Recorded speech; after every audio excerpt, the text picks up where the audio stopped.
랍비 아브라함이라고 하는 분이 계셨습니다. 유대교 회당에서 아주 목회를 하시는 라바이입니다. 랍비 아브라함이라고 하는 아주 덕망이 높은 분이 계셨는데, 어느 날 마침 식구들이 다 외출을 하고 없었어요. 그래서 그날 생각에 오늘 저녁은 내가 혼자 식사를 하게 되는데 큰 마음을 먹고 좋은 일을 한번 하고 싶다 생각을 해서 거리에 나가서 아주 소문난 불량아, 우리말로 말하면 깡패족이죠. 그래서 조폭 한 사람을 불러가지고 자기 집 저녁 식사에 초대했습니다. 큰 마음을 가지고 손수 음식도 준비했습니다. 그 식사를 잘 차려놓고 둘이 앉아서 식사를 합니다. 이렇게 맛있게 먹어가다가 랍비가 아무래도 한마디 하고 싶어서 하나님의 뜻과 하나님의 은총에 대해서 말을 하고요. 인간에게서 가장 중요한 것은 하나님의 은총을 아는 것이요, 그리고 어떤 일에도 감사하는 마음으로 사는 것이라고 잠깐 설교를 했습니다. 했더니 이 불량한 사람이 벌떡 화를 내면서 은총 따위는 없는 거라고요. 하나님의 은총이 어디 있습니까? 있으면 내가 이 모양으로 살아야 합니까? 그리고 원망을 하는 거예요. 그 원망이 좀 지나쳤어요. 하나님을 원망하는 거예요. 그래서 이 랍비가 나쁜 놈이라고, 어떻게 이렇게 좋은 음식을 대접받으면서 내가 정성을 다했는데 고맙다고는 못할지언정 하나님까지 원망을 해. 크게 책망을 했더니 밥 먹다 말고 이 불량자가 나가버렸어요. 나간 다음에 랍비는 마음이 좀 언짢았어요. 내가 아무래도 뭔가 잘못한 것 같다 하는 생각을 가지고 있었는데, 그날 밤 하나님께서 이 아브라함에게 나타났어요. 나는 지난 50년 동안 이 친구가 퍼붓는 그 많은 욕설을 참으면서 저 사람에게 내가 밥을 주고 제공해서 먹여주었다. 그런데 이 사람아, 자네는 단 한 끼의 식사도 제대로 줄 수 없단 말이냐? 이 말에 랍비 아브라함이 무릎을 꿇고 하나님 앞에 회개했다고 합니다. 여러분, 우리가 이런 일을 당하든 저런 일을 당하든 그 마음에 갈증이 있는 사람, 이런 갈등이 있는 사람, 이건 달랠 길이 없어요. 이건 위로할 길이 없습니다. 음식 가지고 되겠습니까? 옷이라고 되겠습니까? 선물로 되겠습니까?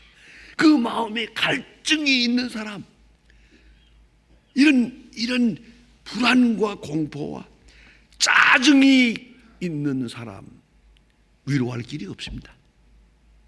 이래도 불만이, 저래도 짜증이고, 이래도 폭발합니다. 정말로 구제불능입니다. 영어로 하는데 impossible이라고 합니다. 이건 어찌할 길이 없습니다. 심리학자 폴 주르니에는 The Person Reborn이라고 하는 그 책에서 중요한 철학적 이론을 말합니다. 사람은 어차피 결정론과 자유론, 결정적인 것, 내가 어찌할 수 없는 것, 내가 어찌할 수 없는 그런 큰 일들이 우리 앞에 있다. 그리고 또 내가 선택할 수 있는, 그래서 여유가 있어서 내가 선택할 수 있는 일이 있어요. 그러니까 결정적인 것과 선택적인 것, 그 사이에서, 그런 긴장 관계에서 우리가 인생은 살아가는 것이다. 그렇습니다. 내가 할 수 있는 일 있지요. 있어요, 분명히. 그러나 어떤 때는 내가 할 수 있는 일이 하나도 없는 것 같아요.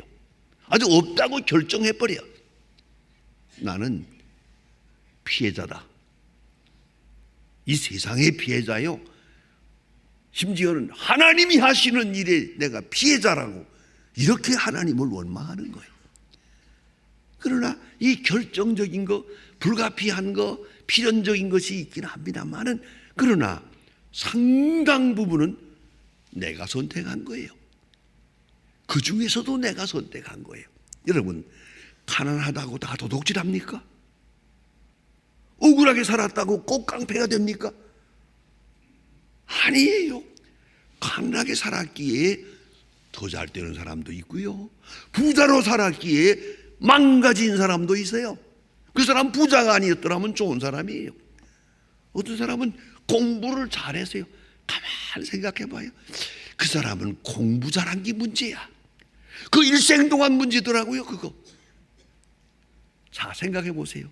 이렇게 보나 저렇게 보나, 미안합니다, 못된 놈은 항상 못돼요. 착한 사람은 항상 착할 수 있고요.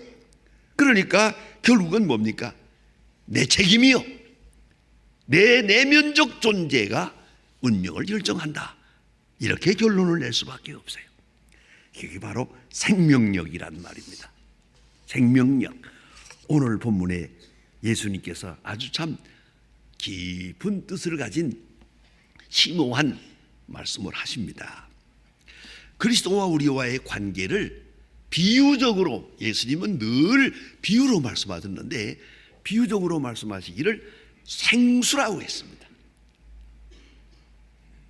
나를 만나는 것이 생수요, 내가 말하는 복음이 생수요, 나를 믿는 자가 생수를 마시는 것과 같다. 생명수다. 이렇게 말씀하셨어요. 그리스도의 말씀, 그리고 그리스도를 믿는 믿음, 그리고 성령의 역사 안에서 그 생수와 같은 그 은혜를 내가 받아들이게 돼요. 그게 바로 사랑에 대한 응답이요. 여러분, 사랑에 대한 응답은 사랑이 아니에요, 믿음이에요. 그 믿음은 곧 받아들이는 거예요. 사랑은 받아들일 때 사랑이에요. 사랑을 믿을 때 사랑이에요.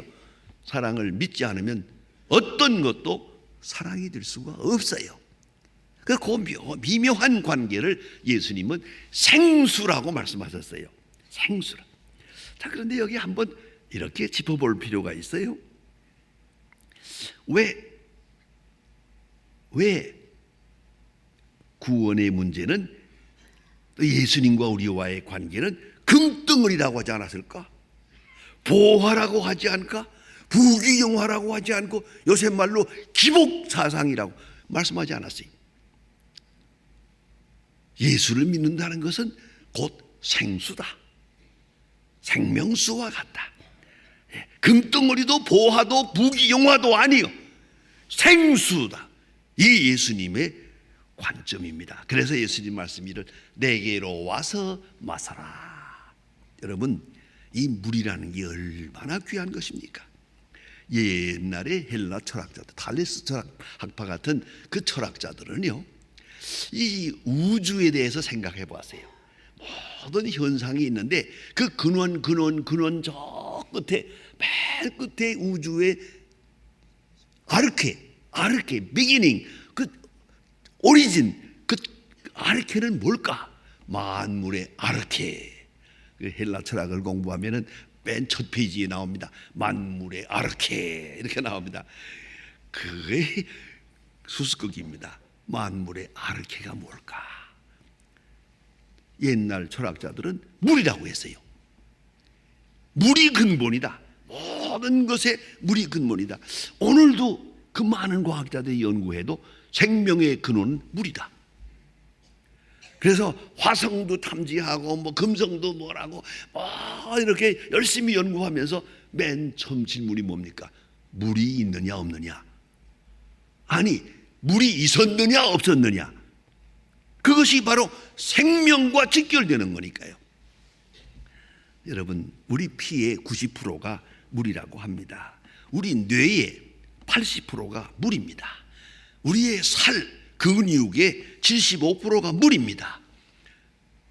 우리가 소중히 여기는 뼈, 이 뼈도 25%가 물입니다. 지구 표면의 44분의 3이 물입니다. 온통 물입니다. 여러분, 우리가 당장이라도 병원에 입원하든가 어려운 일이 있어서 가자마자 첫 번째 링거라고 하는 것을, 링거를 주사바늘을 내 혈관에다 꽂아 놓습니다. 그리고 이만한 물병을 달아맵니다. 그게 뭡니까? 링거. 링거라는 것이 뭡니까? 95%가 물입니다. 그건 맹물입니다. 5%의 포도당이 있습니다. 왜요? 이 사람 물이 없음으로 죽어가는 거예요. 물을 집어넣으면 살아나는 거예요. 요새도 가만히 보면 많은 분들 가운데 의식이 없이 병원에서 오랫동안 그렇게 고생하시는 분들을 봅니다. 그분의 혈관에다가 계속 물을 집어넣는 거예요. 그래서 살아남아 있는 거예요. 물 빠지면 죽어요. 물입니다. 그런데 이상한 것은 물도 물입니다마는 바닷물은 먹을수록 갈증이 생깁니다. 오직 생수래야만 합니다. 먹을 수 있는 물, 그두고 가장 귀한 생수. 그래서 예수님께서 말씀하신 내게로 와서 마셔라, 이건 생수다, 이렇게 비유로 말씀하십니다. 여러분, 가만히 한번 짚어 생각해 보십시다. 예수님의 통찰력, 예수님은 이 모든 세상의 문제의 근본을 뭐라고 생각하는가?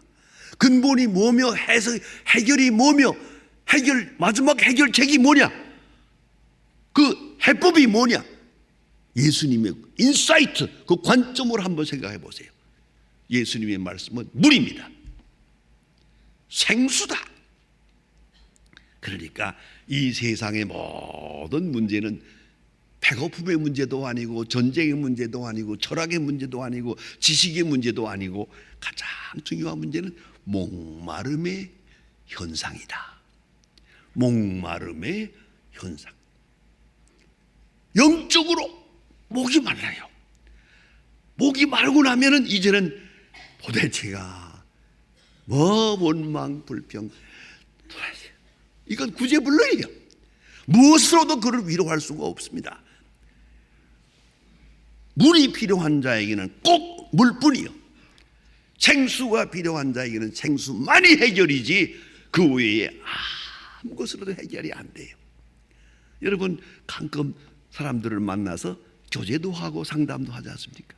어떤 데 좀 불평과 불만에 가진 사람 보면 저는 생각합니다. 가끔 내가 쓸데없는 생각을 합니다. 내가 이만큼 말을 잘하는 편인데 저 사람은 설득할 길이 없어요. 구제불능이요. 마지막은 간단해요. 이거는 칼빈으로 돌아가서 아마 예정되지 못한가 보다 그러고 말해요. 도대체가 이거는 안 되는 거예요. 이런 말도 안 되고 저것도 안 되고 저것도 해결이 없어요. 이 갈증, 이 목마른 사람이 가지는 그 영적인 갈증은 달랠 길이 없어요. 오직 생수만이 해결이에요. 이건 소유나 지식의 문제가 아니고 성공의 문제도 아닙니다. 그 속의 만족함, 이건 영적인 생수를 마셔야 돼요. 생명수를 마실 때만이 된. 그래서 예수님 말씀이 수고하고 무거운 짐 자들아 다 내게로 오라, 내게 와서 마셔라, 내게 와서 마셔라. 예수님은 스스로 자기를 생수로 말하고 자기가 전하는 복음, 자기와의 관계의 역사를 생수에 비교하고 있습니다. 내가 주는 물은 영원히 목마르지 아니하리라. 그 배에서 솟아나서 자기만 시원할 뿐만 아니라 다른 사람도 시원하게 할 것이라고. 생수예요. 생수. 그 너무너무 중요한 겁니다. 여러분, 생명을 살리는 것 생수뿐입니다.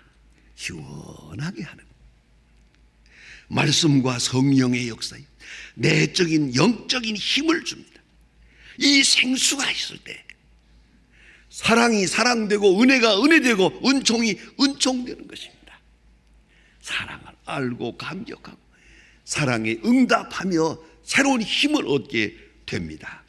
그런데 예수님께서 말씀하시기를 내가 주는 물은 배에서 강같이 흘러, 배에서 강같이 흘러 나만 시원할 뿐만 아니라 나와 관계된 모든 사람을 시원하게 할 것이라고. 이게 얼마나 참 귀중한 얘기입니까? 어떤 장로님의 딸인데 아버지 어머니가 그렇게 말렸는데도 막무가내고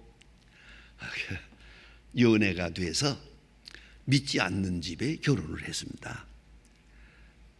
아버지 어머니가 안 된다고 하니까 마지막에 무슨 소리입니까? 장로님 정신 차리세요. 내가 그 집에 들어가서 그 집을 예수 믿게 만들면 될 거 아닙니까? 이 말에는 할 말이 없어요. 그래서 장로님이 안 믿는 집에다가 딸을 주어서 시집을 보냅니다. 그래가지고 어린애도 낳았는데 얼마 있더니 그만 멀리 이사가 버렸어요.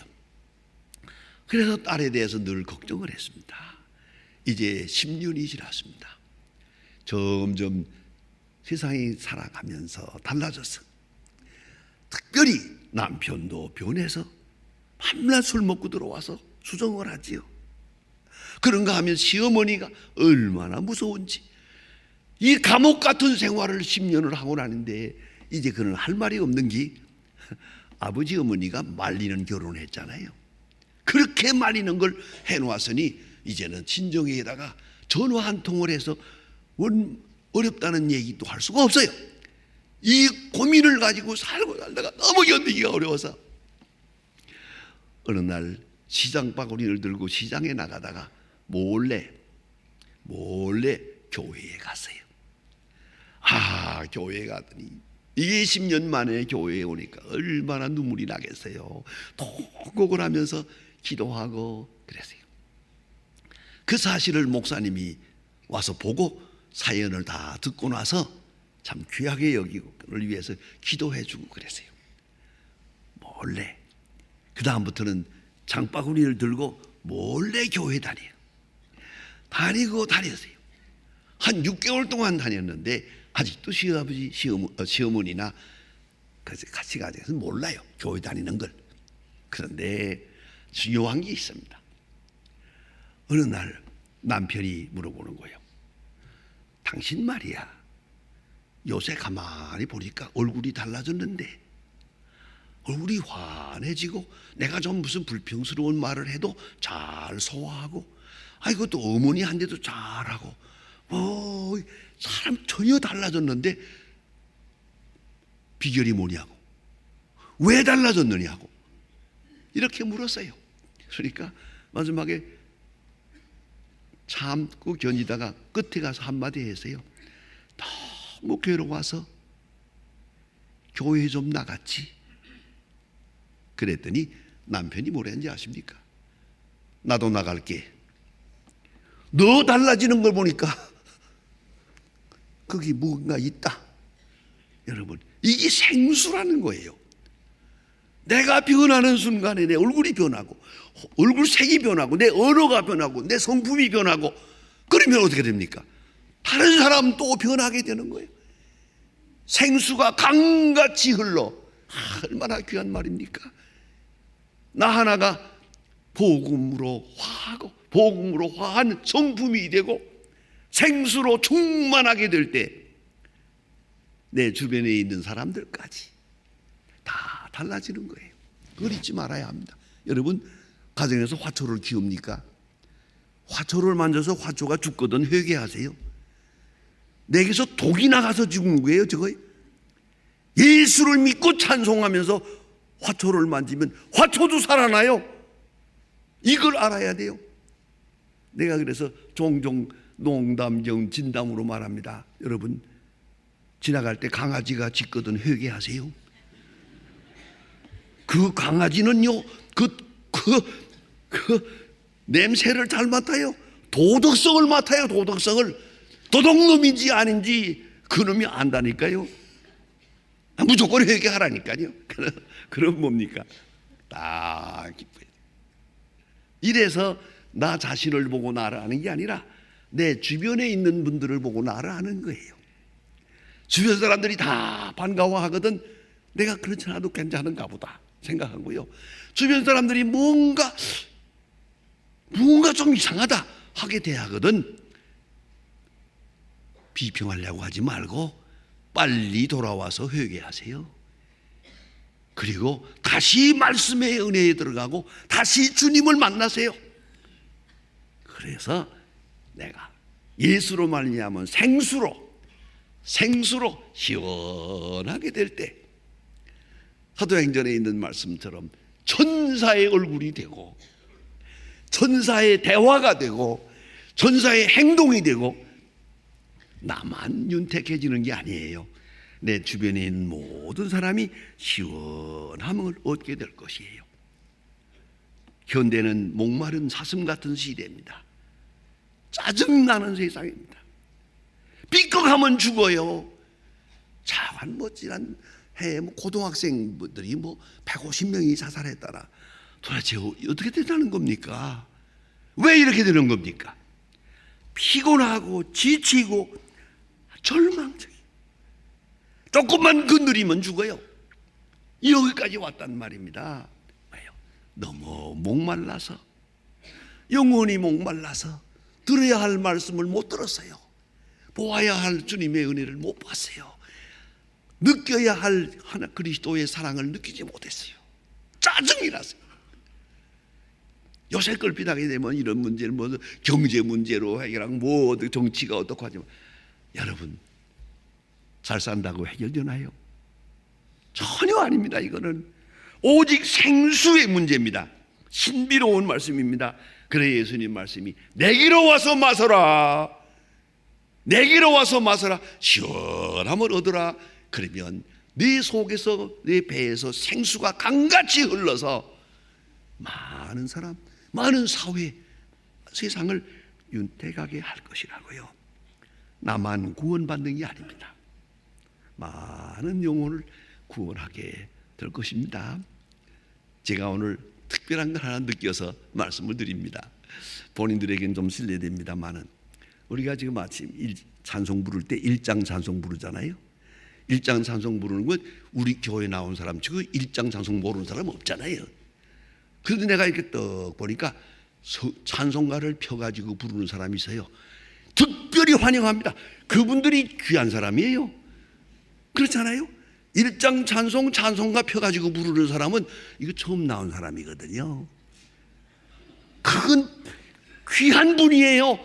여러분 옆에서 찬송가를 펴놓고 부르거든 나가실 때 특별히 악수하세요. 환영합니다. 이건 귀한 일입니다. 그렇잖아요. 일장 찬송가를 펴놓고 부르는 사람 환영합니다. 아무로 귀한 일이 올시다. 왜요? 생수가 강같이 흘러서 이제 당신이 구원을 받고 당신의 가정도 구원을 받겠습니다. 주 예수를 믿으라. 그리하면 너와 내 집이 구원을 얻으리라. 기도하십시다. 하나님 아버지, 오늘도 주님의 부름을 받아 저희들이 주님 앞에 나왔습니다.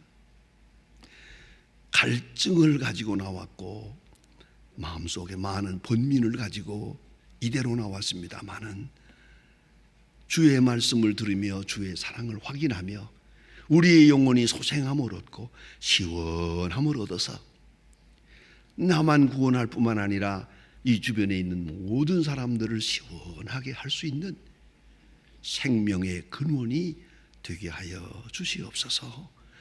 그 생명수로 우리를 채워주시고 생명수로 만족하게도 하시고 또 생명수로 많은 사람을 구원할 수 있는 역사가 함께하게 해 주시옵소서. 예수님의 이름으로 기도합니다. 아멘.